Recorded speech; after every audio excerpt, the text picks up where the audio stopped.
Alright, so good morning mga hunters. So magdadalag hunting na naman tayo for today's video.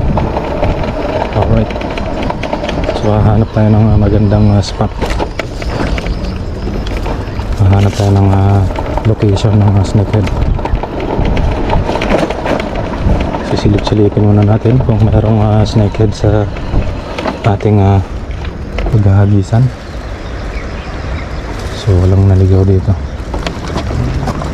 Diretso tayo.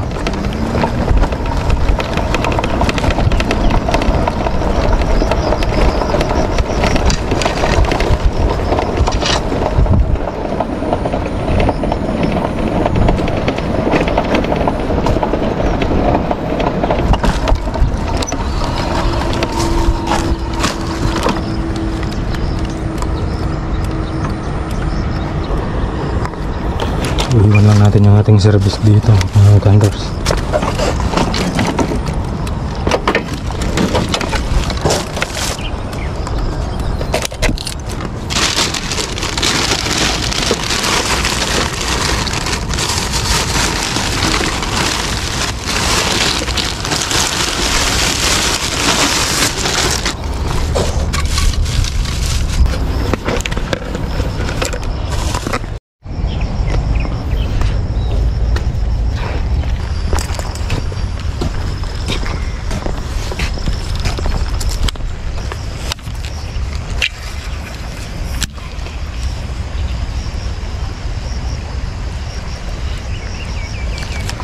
Alright, no, master ayun.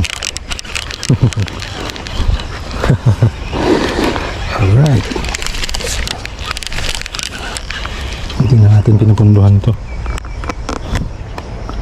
Iyo, nakakast na naman tayo. Sana hindi mapaulok. Hindi talaga mapapaulok yan. Diba? Wow. May nauto na naman tayo mga master. Yan. Wala siyang ligtas dito. Maganda. Alright. Large size na to . Ang ganda ng pagka-hook niya . Dapat pagka-hook niya diretso angat na agad.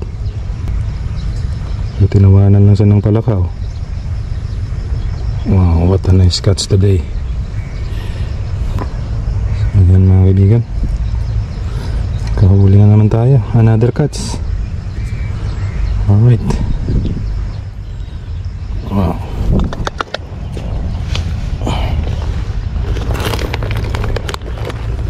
Susukatin natin kung anong size nito.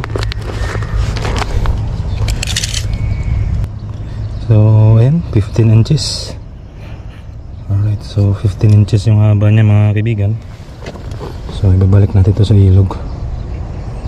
So mahigit 1 feet yung haba nito.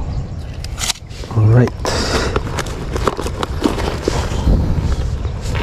So hindi natin siya gagamitan ng grip kasi masisira yung ngipin niya. Babalik lang natin sa ilog. So maraming paraan para matanggal yung bait natin.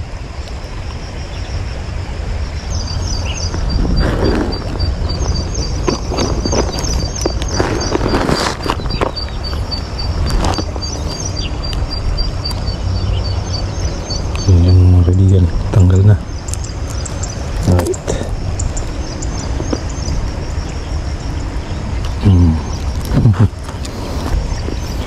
So naakit siya ng ating frog lure.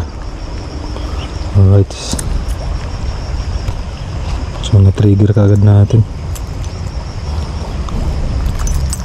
So babalik natin to sa ilog. Lalaki pa kasi to. Alright, so chill ka lang. Babalik kita sa ilog.